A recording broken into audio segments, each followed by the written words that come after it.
Dear students, ये जो lecture आज के लिए जबरदस्त होने वाला है। इसके बाद आपको कभी भी न्यूक्लियर स्पिन कैलकुलेट करने में कोई प्रॉब्लम नहीं आएगी। आपकी न्यूक्लियर स्पिन यूं चुटकियों में सोल्व होगी। बस आपको इस लेक्चर को पूरा देखना है, ध्यान से, आराम से, इत्मीनान से। हेलो डियर स्टूडेंट्स, कैसे आप सभी। आज का लेक्चर जो बहुत ही इंपॉर्टेंट है और आई थिंक आपने केमिस्ट्री के अंदर आज तक इस वे से जो है एनएमआर चाहे कहीं भी पढ़ा हो, मोस्ट प्रोबेबली आपने इस तरीके से जो है न्यूक्लियर स्पिन को निकालना नहीं सीखा हुआ। यहाँ पीछे कुछ लिखा हुआ है, फिलहाल हम उसके ऊपर नहीं जाएंगे। उससे पहले हम थोड़ा सा और जो इसको कैलकुलेट करेंगे। बुक्स के अंदर क्या है, ये डायरेक्ट वैल्यूज आपको दी गई हैं, हम इनडायरेक्ट वैल्यूज को नहीं करेंगे। मैं आपको पहले एक मेथड बताऊंगा, उस मेथड के द्वारा आपको कैसे न्यूक्लियर स्पिन निकालिए किसी भी कंपाउंड की। जैसे बुक के अंदर तो आपको 5-10 एग्जाम्पल दिए गए हैं, 5-10 एग्जाम्पल से आप जो है सारी एनएमआर के अंदर कैसे न्यूक्लियर स्पिन कैलकुलेट करनी है वो तो आप पता नहीं लगा सकते हो, ठीक है। इससे पिछले लेक्चर के अंदर मैं आपको बता चुका हूं कि जो प्रोटॉन और न्यूट्रॉन है उसके ऊपर, प्रोटॉन के ऊपर पॉजिटिव चार्ज और न्यूट्रॉन के ऊपर जो है नेगेटिव जीरो चार्ज क्यों होता है। प्रोटॉन की स्पिन ऑफ होती है, न्यूट्रॉन की भी स्पिन ऑफ होती है। मैं स्पिन की बात कर रहा हूं, मैं चार्ज की बात नहीं कर रहा हूं। जिस वजह से जब वो इंटरेक्ट करते हैं तो वो भी एक मैग्नेटिक फील्ड की टुवार्ड अट्रैक्शन फील करते हैं और एक टिन्नी बार मैग्नेट की तरह वो एक्ट करने लग जाते हैं, ठीक है। यहां पर हम बेसिकली सीखेंगे कि जो न्यूक्लियर शेल मॉडल है, आज तक आपने क्या पढ़ा अभी कि इलेक्ट्रॉन को कैसे भरते हैं, 1s2 2s2 2p6 3s2 3p6 4s2 3d10, इस प्रकार से आप जो है इलेक्ट्रॉन्स को भरते हैं। आज मैं आपको बताऊंगा न्यूक्लियर शेल मॉडल। बेसिकली नाम से पता चल न्यूक्लियर शेल मॉडल मतलब न्यूक्लियस के अंदर आपको पता है भी कौन होते हैं, प्रोटॉन और न्यूट्रॉन। अच्छा, पिछले लेक्चर के अंदर और मैंने क्या बताया था आपको कि जो प्रोटॉन और न्यूट्रॉन्स हैं वो क्वार्क्स से मिलके बने हैं, ठीक है। दूसरा फिर मैंने आपको बताया था भी मैटर क्या होता है, ठीक है, मैटर किस किस से मिलके बना है। इस तरह से हम घुस गए थे उसके अंदर। न्यूक्लियॉन्स जो है बोला जाता है प्रोटॉन और न्यूट्रॉन्स को, ठीक है। और इलेक्ट्रॉन्स जो है उसके ऊपर हमारा कौन सा चार्ज होता है, नेगेटिव चार्ज होता है।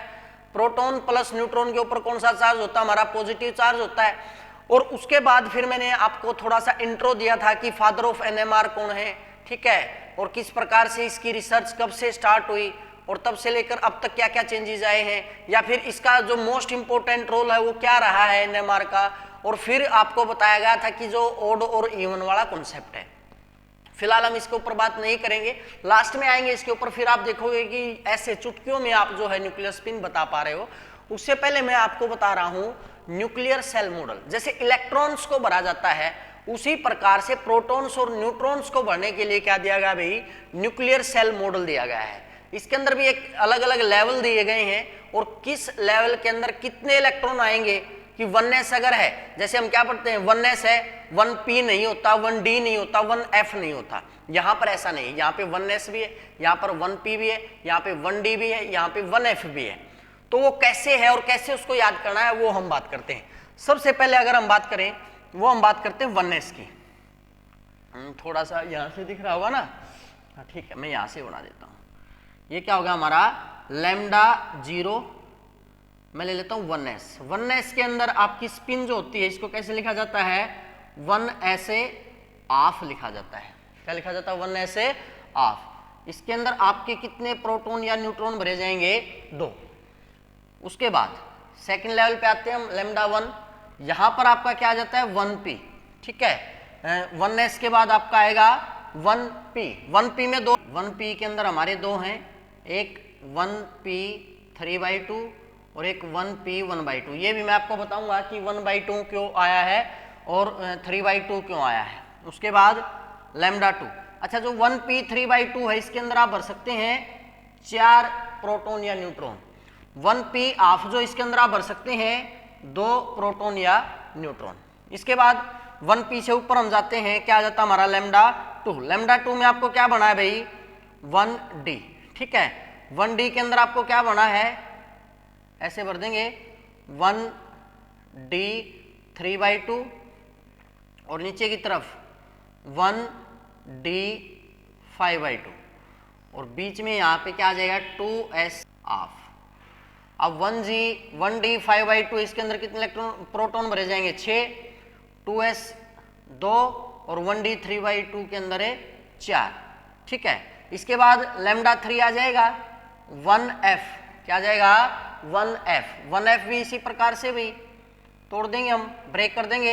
ये क्या 1f 7/2, इसके बाद 1f 5/2, 1f के बाद वही 2p का एक ऊपर की तरफ और एक हमारा इसके बीच में। यहाँ पे फिर से वही भी क्या आ जाएगा 2p 3/2 और 2p 1/2। इलेक्ट्रॉन्स कैसे भरे जाएंगे इनके अंदर भाई 1f 7/2 के अंदर 8, इसके अंदर 4, इसके अंदर 6 और इसके अंदर 2 और लास्ट फिर से आ जाता है अभी आपका 1g के अंदर आप 2 भरेंगे 1g 9/2, इसके अंदर आएंगे आपके 10 और 1g 2 माइनस 7/2, इसके अंदर आएंगे हमारे 8। ठीक है, अब एक बार ये आपको देखने में अजीब लग रहा है क्योंकि आपने आज तक भाई 1s 2s 2p उसमें इलेक्ट्रॉन भरे हैं, आपने आज तक जो है प्रोटॉन न्यूट्रॉन्स नहीं भरे हैं। तो ये आपको शुरुआत में देखने में अजीब लग सकता है, लेकिन जैसे जैसे मैं आपको एग्जांपल करवाऊंगा ना, आप बोलोगे सर इसके अलावा तो हम कभी न्यूक्लियर स्पिन निकालेंगे ही नहीं।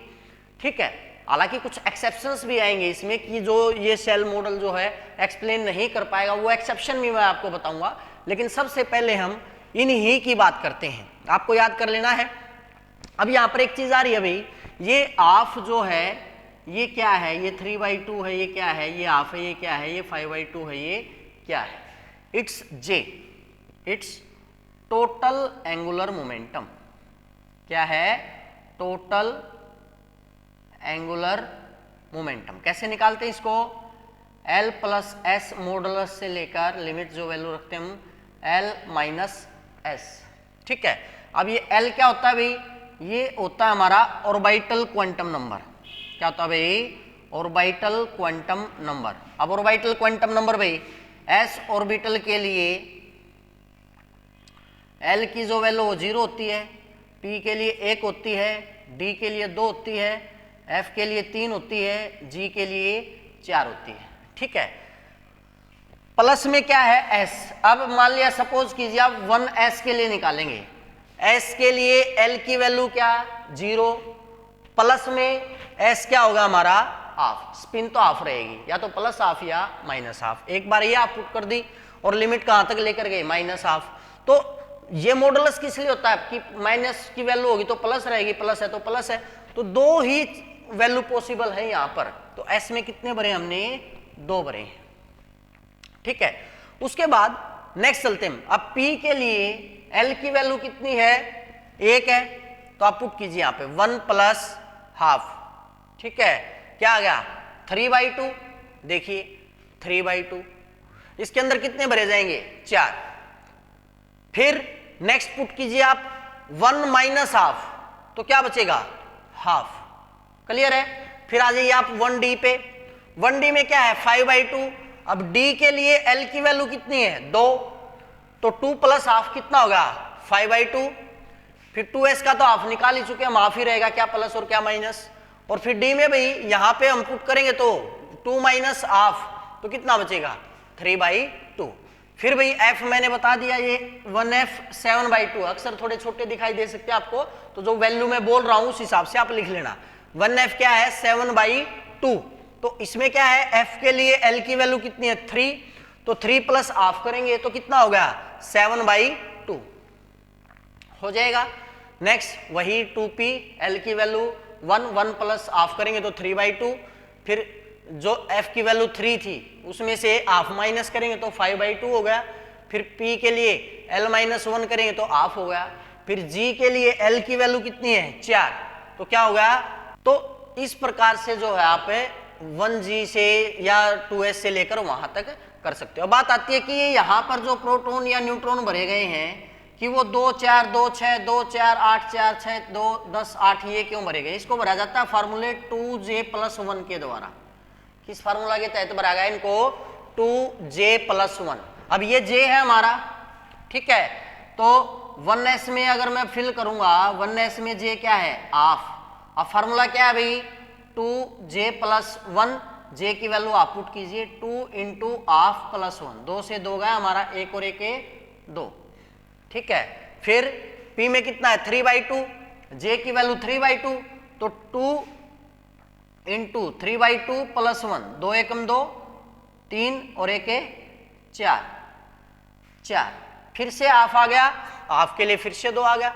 अब डी में क्या है 5/2 है, तो क्या है 2 इंटू 5/2 प्लस 1, 2 से 2 हमारा कैंसिल हो गया, 5 प्लस 1 कितना आ गया 6, हाफ के लिए फिर से 2, 3/2 के लिए फिर से 4, 7/2 आ गया, तो 2j प्लस 1, 2 से 2 गया 7 और 1 8, 3/2 के लिए फिर से वही 4, 5/2 के लिए फिर से 6 और 1/2 के लिए फिर से 2, 9/2 है इंटू, अब 9/2 है 2 इंटू 9/2 प्लस 1 करेंगे, 2 से 2 गया 9 और 1 10 और 7/2 इंटू 2 प्लस 1, 2 से 2 गया 7 और 1 8। तो आई थिंक आपको यहां से अच्छे से क्लियर हो गया होगा कि हमें किसके अंदर कैसे प्रोटॉन्स और न्यूट्रॉन्स को भरना है। ठीक है, तो अगर आपको ये न्यूक्लियर सेल मॉडल क्लियर हो गया है तो जब भी आप इस वीडियो को देखें, आज देखें, कल देखें या कभी भी देखें, 10 साल बाद, 20 साल बाद, 50 साल बाद, 100 साल, कभी भी देखें, तो जब भी आपको समझ में आ जाए एक बार थम्स अप यस सर जरूर लिख देना। ठीक है, चलिए उसके बाद हम बात करते हैं कि जो न्यूक्लियर स्पिन है वो हम कैसे फाइंड आउट करते हैं, उसके लिए क्या वैल्यूज जो है हमें पुट करनी पड़ती है। उसके लिए हमारे 3 तरीके हैं, 3 तरह की चीजें आपको किसी भी एटम के अंदर देखनी है। जो भी एटम आपको दिया गया हो, numerical value of nuclear spin quantum number क्या है I, depend on number of proton and neutrons having parallel and anti parallel spin. कि जो न्यूक्लियर स्पिन है वो हमारा किसके ऊपर डिपेंड करता है कि जो प्रोटॉन और न्यूट्रॉन जो पैरेलली स्पिन है, एक दूसरे के पैरेलली अलाइन है या एंटी पैरेलल अलाइन है। तो 3 केस थे भाई इसमें, जब दोनों when both A and Z are even, मतलब जब दोनों के दोनों एटॉमिक मास, Z क्या होता है हमारा एटॉमिक नंबर और A क्या होता है हमारा एटॉमिक मास, जब दोनों के दोनों क्या होंगे इवन होंगे। इवन का मतलब क्या है भाई, दोनों क्या करेंगे एक दूसरे को पेयर अप करेंगे, एक दूसरे के स्पिन को कैंसिल आउट करेंगे, कैंसिल आउट करेंगे तो I की वैल्यू क्या आएगी हमारी 0 आएगी। तो हीलियम क्या है 2 4, कार्बन क्या है 6 12, ऑक्सीजन क्या है 8 16, सल्फर क्या है 16 32। तो आप इसमें से माइनस करके देखो, 4 में से 2 करोगे तब भी 2 आ रहा है, 12 में से 6 करोगे तब भी 2 आ रहा है, 16 में से 8 करोगे तब भी 2 आ रहा है और 32 में से 16 करोगे 16 आ रहा है। तो क्या आ रहा है हर बार इवन। अच्छा एक बात और, ये जो नीचे लिखा जाता है ये क्या होता है हमारा एटॉमिक नंबर, ये क्या होता है हमारा एटॉमिक नंबर। एटॉमिक नंबर हमें किस बारे में बताता है भाई, उसके अंदर है नंबर ऑफ प्रोटॉन्स के बारे में। तो इसके अंदर कितने प्रोटॉन है 2 6 8 16 है, इवन है। न्यूट्रॉन कितने इसके अंदर, 4 में से 2 गया 2, 12 में से 6 गया 6। बेसिकली जो एटॉमिक मास है उसमें से हम प्रोटॉन माइनस कर देते हैं, जो एटॉमिक मास उसके अंदर से प्रोटॉन माइनस कर देते हैं, एटॉमिक मास के अंदर से प्रोटॉन माइनस, एटॉमिक मास के अंदर से प्रोटॉन माइनस। तो यहां से ये भी इवन है, प्रोटॉन भी इवन है और न्यूट्रॉन भी इवन है, यानी ये NMR एक्टिव नहीं होगा। तो कोई NMR एक्टिव है या नहीं है, पहला केस क्या पढ़ा अब हमने कि अगर एटॉमिक मास और एटॉमिक नंबर इवन होंगे तो I क्या रहेगा 0 रहेगा, उसकी जो न्यूक्लियर स्पिन की वैल्यू है वो क्या होगी 0 होगी। दूसरा क्या है, दूसरी कंडीशन क्या है, वह Z इज ओड, यानी कि जो एटॉमिक नंबर है जब वो क्या हो ओड हो और एटॉमिक जो मास है वो क्या हो इवन हो। जैसे 2 एटॉमिक मास हो गया, 1 हमारा प्रोटॉन हो गया, एटॉमिक मास 14 हो गया, 7 हमारे प्रोटॉन हो गए, तो 2 में से 1 माइनस करेंगे क्या आ गया 1 और 14/7 में 14 में से 7 करेंगे तो क्या आ गया 7 आ गया।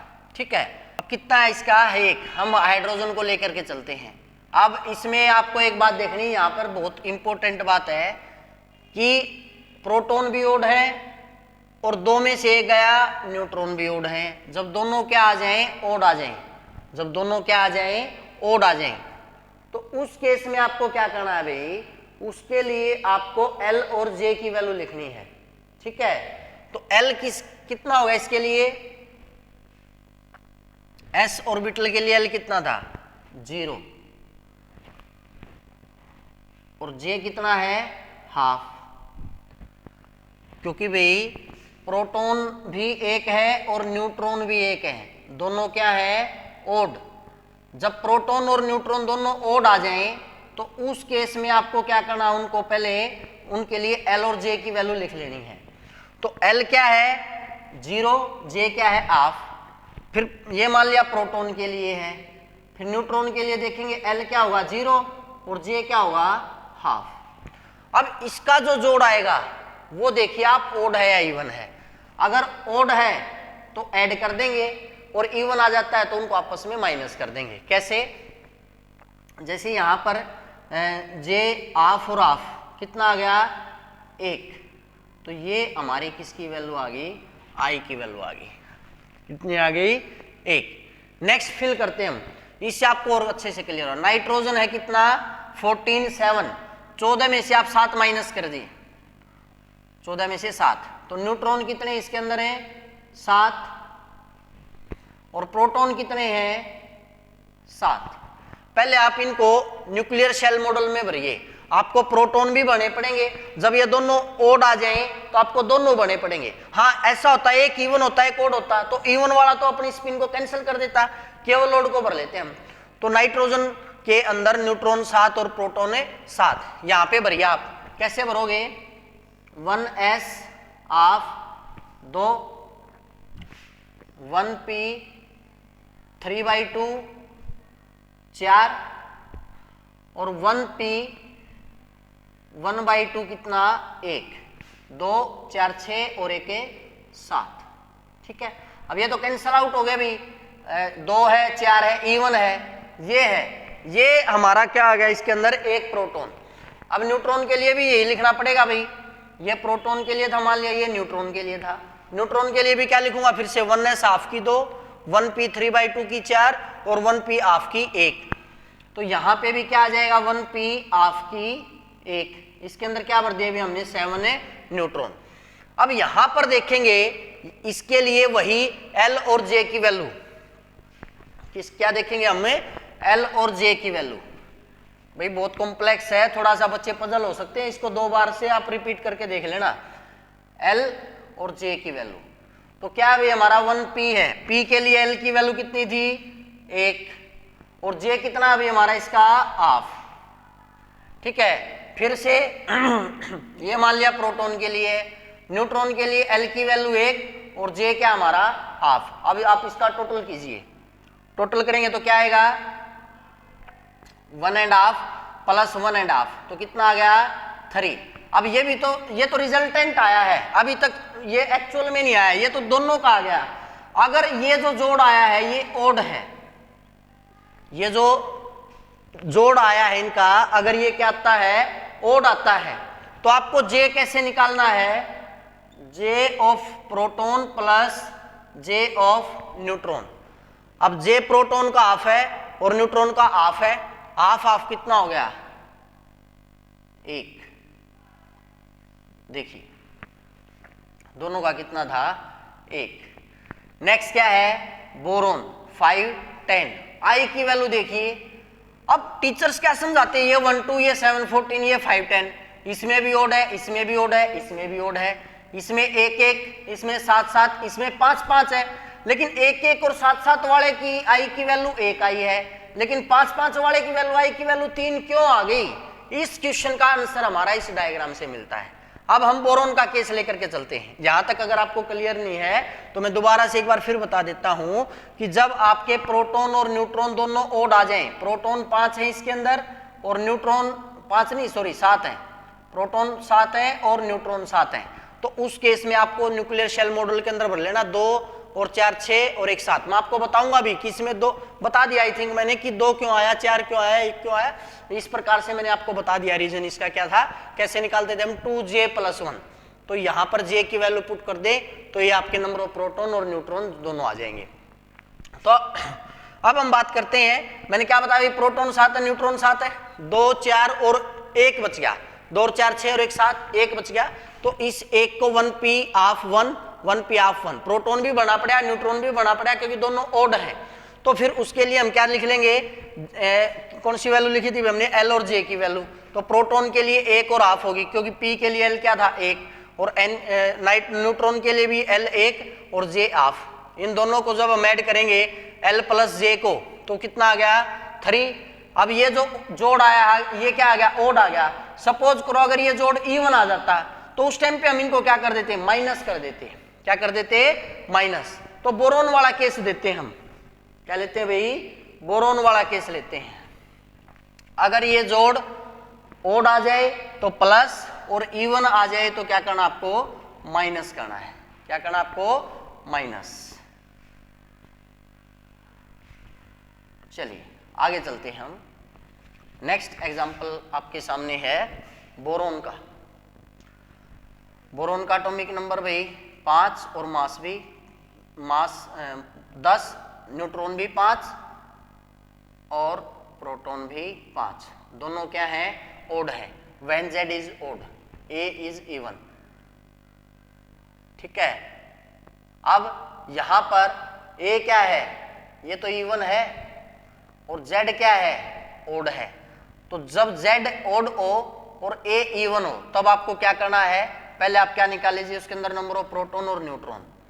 तो 5 भरने हैं भाई हमने, कैसे भरेंगे भाई हम, 2 यहां पर और 3 यहां पर, 2 और 3 है 5। तो मैं कैसे लिखूंगा इसको, नाइट्रोजन 1s ऑफ, इसके अंदर 2 और 1p 3/2 के अंदर कितने भी हमारे 3। ठीक है, तो यहां पर जो J है हमारा इसके लिए कितना आ गया, 3/2। प्रोटॉन के लिए भी भाई 1s ऑफ की 2 और 1p 3/2 की 3। तो यहां पर J की वैल्यू दोनों के लिए कितनी आ गई भाई हमारी, ये आ गई। अब हम फिर से क्या लिखेंगे, प्रोटॉन और न्यूट्रॉन के लिए L और J की वैल्यू लिखेंगे, L और J। प्रोटॉन के लिए भाई अब किस में आया, 1p में आया है। p के लिए L की वैल्यू क्या थी हमारी, यहाँ पे लिखा हुआ था भाई 1 और J कितना हमारा 3/2। यहाँ पे प्रोटॉन की वैल्यू भाई सॉरी न्यूट्रॉन कितना 1, L की वैल्यू भाई न्यूट्रॉन के लिए और J कितना हमारा 3/2। अब आप इसका सम कीजिए, 1 + 3/2 1 + 3/2। अगर आप सम करोगे तो कितना आएगा अभी दोनों का, 5 आएगा। अरे भाई 1 + 1.5 3/2, 1 + 1.5, 1 और 1.5 कितना हो गया 2.5, 1 और 1.5 2.5, दोनों को ऐड करें तो कितना आ गया 5। अब मैंने क्या बताया था, इफ सम इज ओड, अगर सम क्या आ जाता है, ओड आ जाता है, तो हमें क्या करना पड़ेगा, J कैसे निकालना पड़ेगा, Jp + Jn। प्रोटॉन का कितना है 3/2 प्लस न्यूट्रॉन का कितना है 3/2। आप इसको सोल्व कर लीजिए, 3/2 + 3/2 कितना आ गया 3। तो देखिए यहां पर बोरोन का कितना है 3 है। और तीसरा केस क्या है, व्हेन Z इज ओड, कि जो प्रोटॉन है उनकी तो संख्या क्या हो, ओड, और A में भी इवन और ओड।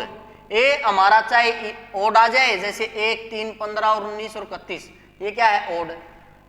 ठीक है, तो इवन भी हो सकता है ये, तो उसके लिए जो I की वैल्यू हमारी क्या आएगी, हाफ आएगी। सबसे बेस्ट एग्जांपल मैं ले लेता हूं इसके अंदर से, फिर से नाइट्रोजन का ले लीजिए आप। 15 में से 7 करोगे कितना हो गया 8, न्यूट्रॉन 8 है, हो गए। तो आपको केवल कौन बढ़ना है, प्रोटॉन बढ़ना है। आप न्यूट्रॉन को कैंसिल कर दो, अभी हमने हाफ प्लस हाफ किया था तो कितना आया था 1 आया था, न्यूट्रॉन का हाफ खत्म हो गया तो प्रोटॉन का, देखिए कितना आसान हो गया आपके लिए निकालना। सेम यहाँ पे कर देंगे, ठीक है, तो आ जाएगा समझ में। तो यहां पर इस केस में क्या है भाई, कि आपको किस प्रकार से I की वैल्यू निकालनी है वो आपके लिए बहुत ही ज्यादा आसान हो जाता है इस मेथड से। जैसे अगर आप सोडियम की वैल्यू निकालते हो तो वो आएगी 5/2। सोडियम को जब हम भरेंगे ना भाई, 11 है, 2 4 6 2 8 और 3 11। यहां पे जब हम इसके अंदर देखेंगे तो 3 इलेक्ट्रॉन 5/2 है, इसकी जो वैल्यू आएगी 5/2 आएगी। लेकिन आंसर क्या है अभी यहाँ पे 3/2 प्लस, ये प्लस और माइनस लिखा अभी यहाँ पे कुछ पे, ये क्या होती है पैरिटी। अभी बताऊंगा पैरिटी कैसे निकालते हैं। पहले आप एक चीज देख लो, मैंने यहाँ पे क्या लिख रखा है एक्सेप्शंस, कि ये आपके एक्सेप्शंस हैं जो इस फार्मूला के तहत एक्चुअल न्यूक्लियर स्पिन नहीं देते, नहीं तो अदरवाइज किसी भी कंपाउंड के अंदर आप ये फार्मूला लगा दीजिए, आपकी न्यूक्लियर स्पिन चुटकियों में आएगी। ठीक है, तो सोडियम के लिए कितनी है 3/2 प्लस। अब मैंने क्या बोला भाई, पैरिटी कैसे निकालनी है? अभी किसी की भी पैरिटी अगर निकालनी हो तो उसको क्या करना है अभी आपको, पैरिटी का फार्मूला क्या होता है, -1 की पावर l। l क्या होता है अभी हमारा, अभी पढ़ा था हमने, s के लिए 0 होता है, p के लिए 1 होता है, ठीक है, d के लिए 2 होता है। इस प्रकार से पैरिटी हमें रख देंगे। अब ये पैरिटी क्या होती है बेटा, ओरिएंटेशन ऑफ प्रोटॉन।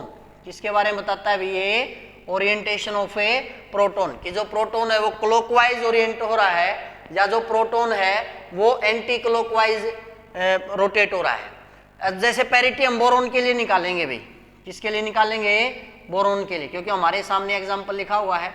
तो बोरोन के केस में भी ये सम क्या आया था हमारा, ओड, आंसर भी क्या है, ओड। तो उस केस में पैरिटी कैसे निकलेगी भाई, -1 की पावर आपको क्या लेना पड़ेगा, Ln plus Lp, neutron plus a proton लेना पड़ेगा आपको, तब आपकी क्या आएगी, पैरिटी। तो आप इस प्रकार से देखेंगे भाई, ये एक्सेप्शन है, AS 3375, F919, F918, Li 316, sodium 1123। Chemistry के अंदर ज्यादा से ज्यादा आपसे मैंगनीज तक पूछ सकता है। तो ये जो कंपाउंड है भाई आपके, ये 6 एक्सेप्शंस हैं जो आपको कंठस्थ होने चाहिए, 1 2 3 4 5 6। इसके अलावा किसी भी एलिमेंट का आपसे क्या पूछ लिया जाए, न्यूक्लियर स्पिन पूछ ली जाए आपसे, तो आपको सिंपल इसमें पुट करना है और उसको सोल्व आउट कर देना है। तो इस लेक्चर को लेकर के आने में भी बहुत टाइम लग गया, मैं खुद कंफ्यूज था इसको समझने में, और लगभग 10 महीने बाद ये सेकंड लेक्चर आया इसका। ठीक है, बीच में भी और भी काम होते हैं, ठीक है, थोड़ा सा दिक्कत चलती रहती है ऐसे ही। तो अब आपको इस टॉपिक में अगर कोई भी पॉइंट में डाउट है तो वो आप कमेंट करके पूछ सकते हैं, और अगर कोई नई बात है जो मैं नहीं बता पाया वो आप कमेंट करके बता सकते हैं, और दूसरों के साथ इन वीडियोस को शेयर करें ताकि उनको भी इससे बेनिफिट हो। तो आज के लेक्चर के अंदर इतना ही, तब तक पढ़ते रहिए, बढ़ते रहिए, जुड़े रहिए, हंसते रहिए, मुस्कुराते रहिए और पढ़ते रहिए। A+ जुलाना के साथ। Thank you.